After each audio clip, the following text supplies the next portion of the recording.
Hi, Miriam. Good morning. Good morning, Amy. How are you? Great. It's good to see you. What do you have behind you? It is a painting by Mark Ganzer Oh, I love to it. commemorate our historic plaque. Oh, He nice. did a commission piece of the storefront. That's awesome. And what's Love behind it. you? What? What painting is behind you? Oh, okay. This is I'm in my home art studio, so this is the bottom of our Murphy bed. Michelle Connolly, we asked her to paint it probably around 2010 or 2011 is when we built all this. And but yeah, when you lift it down, when you pull it down, it's a hydraulic Murphy bed. So if we have guests, it goes down. But when it's up, I have a really enormous, beautiful piece of art. So That's gorgeous. I love it when art is both functional and original, creative. yeah, it's true. Anytime I think a lot of people in this area really love functional art. But what are we going to talk about today? So I thought we could first just talk about how we're doing and then Right. talk about how art is inspiring us to make it through this difficult time. Sounds good. All right. So how are you doing? Well, as a small business, Art and Bloom Gallery is probably in the same situation as everyone else. We're cutting costs as much as we can and figuring out creative ways to move forward. Of course, with all these loan opportunities, I've applied for everything that I can. I'd love to keep the staff on board instead of laying people off. So that's the kind of the short term. The long term, I'm brainstorming with the staff and customers and friends and family. What can we do now to keep going? How about you? Okay. So this downturn has given us some time to troubleshoot some of the things that we kind of already knew that we needed to work on, but now it's become mandatory that we work on. So I think we're getting better. We're updating our website and maybe doing some things virtually or, in a different way than we normally would. But it does involve us being a little bit more tech savvy or employing things tech wise that we might have toyed with the idea of using, but now it's become imperative that we use them. And then I do want to keep my staff. So some of my time has been spent either on the phone with insurance companies or um, applying for loans. So that has kind of taken up some of my day-to-day time. And at the same time, we are reaching out to clients and trying to at least put bread on the water so that when we do get back up and running, that maybe we do have um, some leads to work with. I don't know what it's like for other small businesses, but I know in the art business, and you can jump in whenever you like. A lot of times, in the art business, we need to be talking to someone or showing someone something several months before they pull the trigger and purchase the item. So a shutdown like this not only affects our day-to-day now, but I feel like it's going to affect our day-to-day in the future too. So um, I agree with you completely. I can yeah. relate to what you're saying. And talking about innovation, your idea to have this chat is a wonderful way to talk about art and what inspires us to.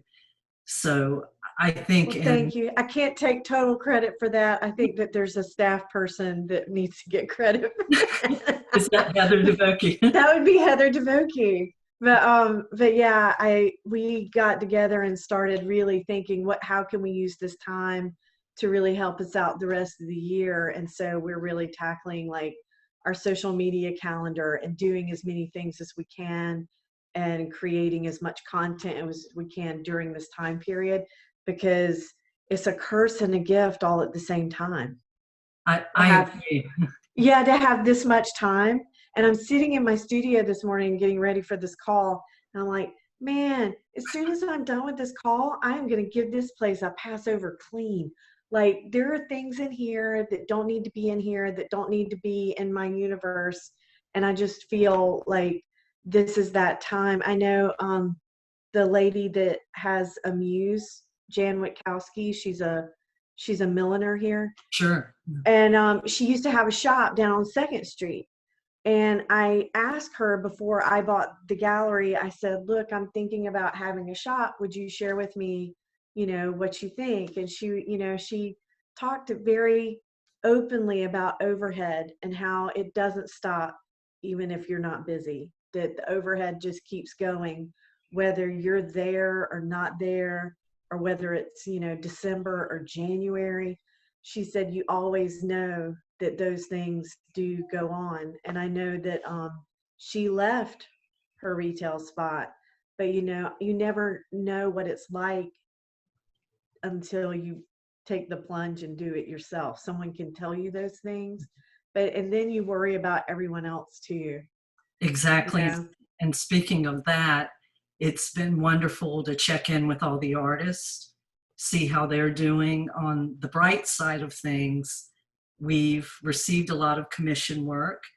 Oh, So that's good. the good news is the artists are very busy creating, and when we're able to relaunch and open after the restrictions are lifted, it's going to be a feast for the eyes and soul to see all Okay, this. I can totally agree with that, because I think that I talked to Fritzi Huber the other day, and she said, only an artist would understand that this is a lovely gift of time, and that you can be completely integrated in what you're doing, and there's not a whole lot of outside influence. And most artists can spend an incredible amount of time by themselves, which, and a lot of times they don't get that much time, maybe, especially if you have a family, or if you own your own business. Or if you have 4 or 5 jobs to try to if you have 4 or 5 jobs to try and survive.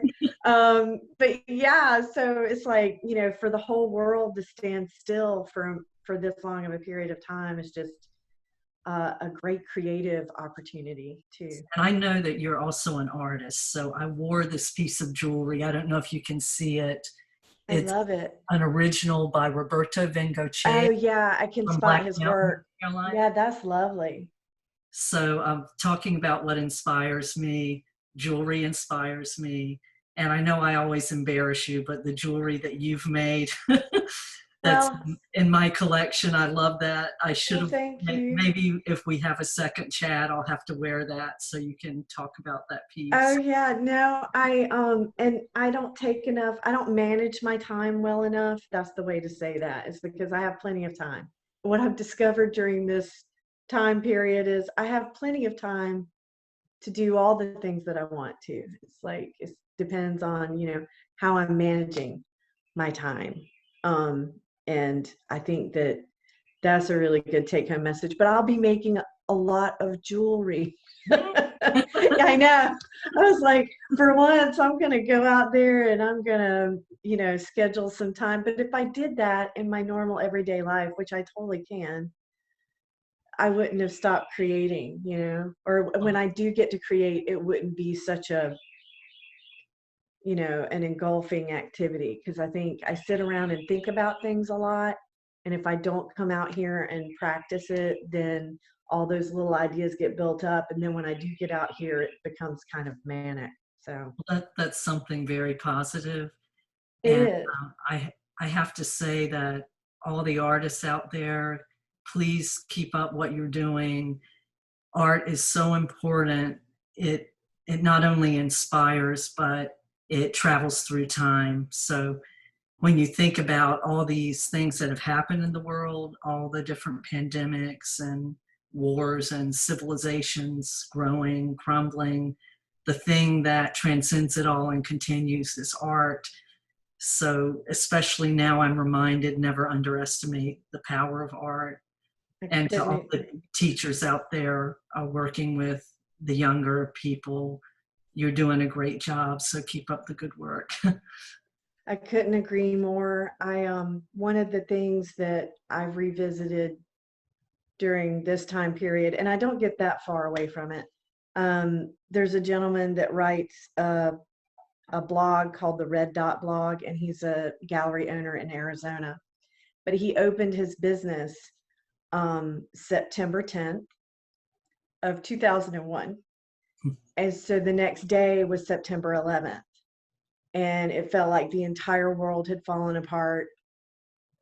And he and his wife looked at each other on Wednesday, because nobody came in on Tuesday, nobody came in on Wednesday, and they looked at each other at the end of the day, and they were like, oh my gosh, what have we done? You know, we're going to lose our shirts here. You know, nobody's ever going to want to buy art again, because the world has become a serious and ominous place. And so on Thursday, later in the afternoon, a lady came in and she said, I can't look at the television anymore. I just need some beauty. And she bought a $20,000 bronze and had it delivered. And so his take-home message was always, the world is always going to need beauty. The world is always going to need artists. And it needs them more during periods like this than maybe it does any other time. And speaking of that, I know that you and I have chatted on the phone, and we both have our galleries open. People can view and purchase via the website. Art and Bloom Gallery is doing free local delivery. I do the ring and run. I schedule an appointment. I make sure wherever you want me to place the art, whether it's the garage, the porch, that we have social distancing. And we're also continuing to ship. We have some wonderful partners that are still open, UPS, the post office. So even if you would like to send a gift to someone for a birthday, anniversary, we can make sure the art gets there. A lot of people have been sending small commission pieces instead of flowers. A lot of the flower industry isn't able to deliver now. So that's been really great to hear stories about how the art cheers people up. And it lasts so much longer than flowers. Oh, that's true. It does. I mean, I think I sent a live plant to my mother yesterday. We are also, but yeah, the art lasts way longer than a bouquet does. We're also doing free delivery. We're doing free virtual consultations. So you send us a photo of your blank wall that you want to fill and some dimensions with a straight on photo shot. And we are popping the art, several pieces of art in that space so that you can kind of virtually see what it would look like. And we will do free delivery here in town, and we will do shipping as well. And UPS and those people are still open, so we can make that happen. Yes, and to purchase or view art at Art and Bloom Gallery, it's just aibgallery.com. That's A as in apple, I as in ice cream, B as in banana. You can tell what I've been doing. Are you hungry? Gallery. You're making me hungry. aibgallery.com. And Miriam, you want to give your website too? Sure, it's newelementsgallery.com. And we just got our shopping cart and everything fixed on our website. So if you make an order, it'll all go through now. So we're really happy about that, and that's long overdue for us, but yes. And if anyone listening to this chat, if you like what you're hearing, Miriam and I had talked about having a series of these. We were thinking about a topic about what it's like to own a gallery, including a great sense of humor. And you have to have a great sense of humor and be really flexible. Yeah, so if you guys want to see more chats like this, let us know in the comments what kind of subject matter you'd like.